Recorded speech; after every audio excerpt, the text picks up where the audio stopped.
सर्वेभ्यो नमो नमः। हम कर रहे हैं द्वादशः पाठः विद्यास्थानानि, उसी का चतुर्थ और अंतिम गद्यांश। आइए अध्ययन प्रारंभ करते हैं। पुराण प्रभेदः एव इतिहासः इति एके। पुराण, जो पुराण हैं, जो पुराण ग्रंथ हैं, उसी के संबंध में यहाँ बता रहे हैं। जो पुराण ग्रंथ हैं, प्रभेदः प्रकार, पुराण का ही प्रकार, पुराण का ही जो भेद है, एव ही इतिहासः इतिहास है।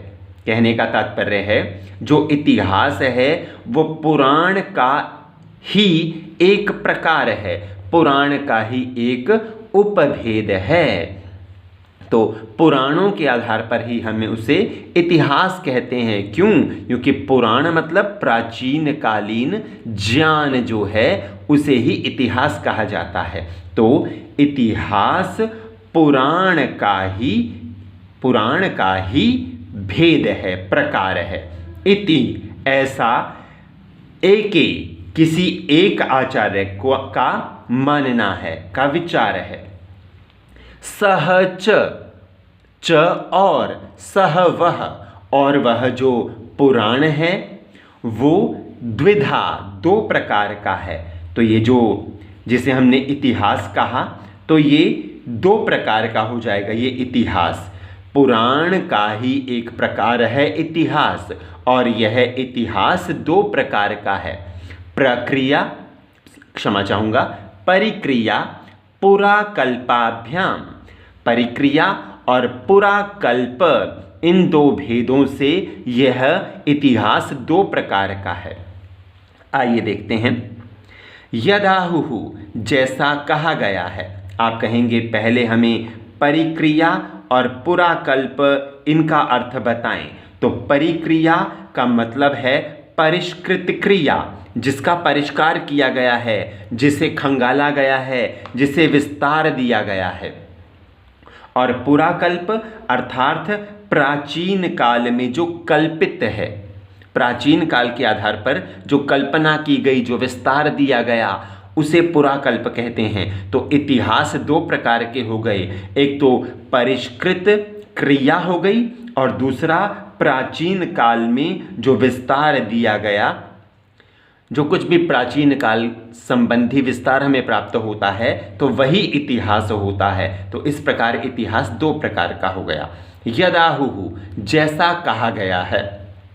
परिक्रिया पुराकल्प इतिहास गतिर्द्विधा, इतिहास की दो गतियां हैं, इतिहास के दो प्रकार हैं। कौन कौन से? परिक्रिया और पुराकल्प। स्यात् हो, एक नायका पूर्वा, जो पहले वाली है, पहले वाली मतलब जो पहले वाला भेद है, पहला भेद है परिक्रिया।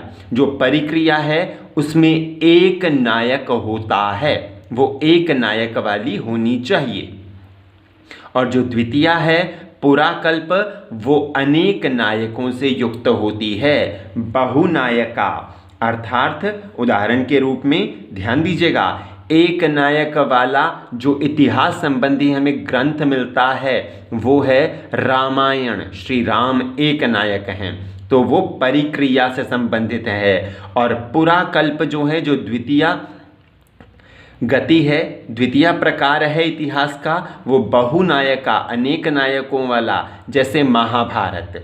तो महाभारत पुराकल्प का उदाहरण है और परिक्रिया का उदाहरण रामायण, जो एक नायक वाली है। पूर्वा पहले वाली परिक्रिया और द्वितीया पुराकल्प के लिए द्वितीय का प्रयोग किया गया है। तत्र वहाँ रामायणम महाभारतम च उदाहरणे, उन दोनों गतियों के उदाहरण हैं रामायणम और महाभारतम। यहाँ भारतम से महाभारतम को बताया गया है।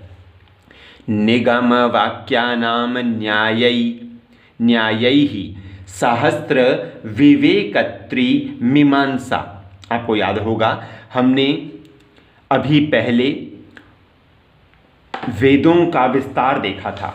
वेदों से संबंधित जो हमने पौरुषेय ग्रंथ बताए थे वो 4, वो थे पुराणम, आनविक्षकी, मीमांसा, स्मृति तंत्र। तो उसमें से सबसे पहले जो हमारे पास था इतिहास, उससे संबंधित हमने जानकारी दी। यहाँ पर आनविक्षकी, आनविक्षकी होता है खोज, किसी भी चीज़ की खोज की जानी तो वो भी इतिहास संबंधी ही हो जाती है, किंतु थोड़ा सा अंतर होने के कारण से हम आनविक्षकी को अलग से रूप दे देते हैं, उसके बारे में यहाँ नहीं बताया गया है। मीमांसा के बारे में, अब तृतीय जो भाग था वो मीमांसा के बारे में बताया जा रहा है। तो निगम वाक्यानाम, यहाँ समझने की ज़रूरत है कि निगम वाक्य क्या होते हैं। ध्यान दीजिएगा बेटा जी, निगम वाक्य होते हैं जो एविडेंस के साथ होते हैं, एविडेंस के साथ होते हैं। तो या हम कहें जो वाक्य प्रूव किए जाते हैं। तो निगम वाक्यों के न्याय ही, न्याय के द्वारा, सिद्धांतों के द्वारा, न्याय के सिद्धांतों के द्वारा सहस्रण अनेक प्रकार से विवेकत्री, विवेचना करने वाली मीमांसा, मीमांसा नामक ग्रंथ होता है। मीमांसा नामक ग्रंथ में क्या होता है, जो निगम वाक्य हैं, जो प्रूव किए जाने वाले वाक्य हैं, उन्हें न्याय के सिद्धांतों द्वारा, न्याय के द्वारा अनेक प्रकार से व्याख्या करने वाला ग्रंथ जो होता है वो मीमांसा ग्रंथ होता है।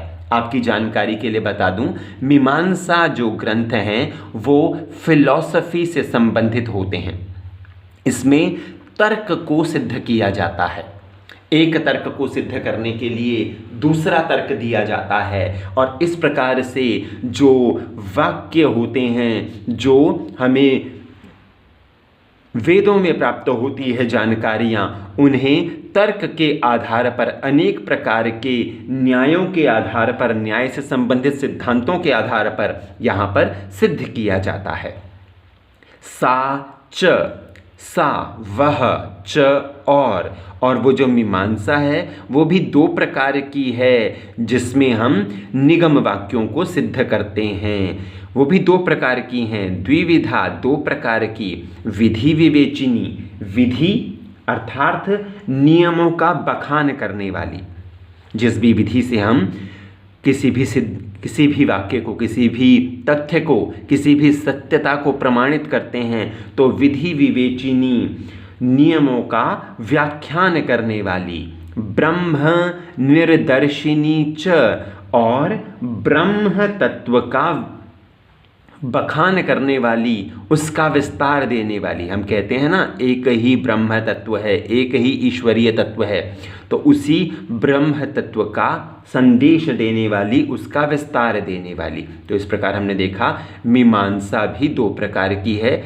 विधि विवेचनी अर्थात नियमों का बखान करने वाली, नियमों को विस्तार पूर्वक बताने वाली, ब्रह्म निर्दर्शिनी च, और ब्रह्म तत्व को विस्तार पूर्वक बताने वाली। इस प्रकार से 18 एव श्रुति अर्थ स्मरणात् स्मृतयः, 18 एव ही श्रुति अर्थ स्मरणात् स्मृतयः। श्रुति अर्थात वेदों के अर्थ को याद रखने के कारण से, वेदों के अर्थों को याद रखने के कारण से ये स्मृतियाँ जो हैं वो 18 प्रकार की हैं।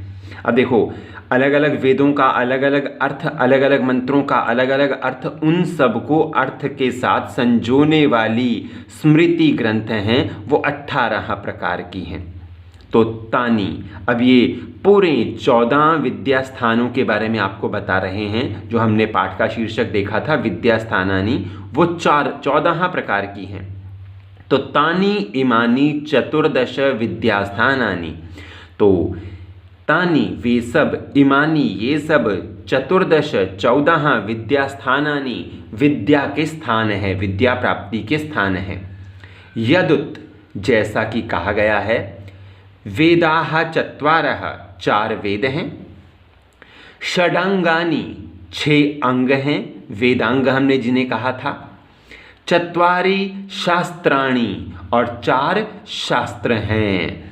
तो इस प्रकार से 4 वेद, 6 अंग, 6 और 4 10 हो गए, और 4 शास्त्र, इस प्रकार कुल 14 वेदांग, क्षमा चाहूँगा, 14 विद्यास्थानानि, 14 विद्यास्थानानि सन्ति, इस प्रकार 14 विद्यास्थान हैं। इत्याचार्याः, ऐसा अनेक आचार्यों का मानना है। इस प्रकार ये पाठ समाप्त किया।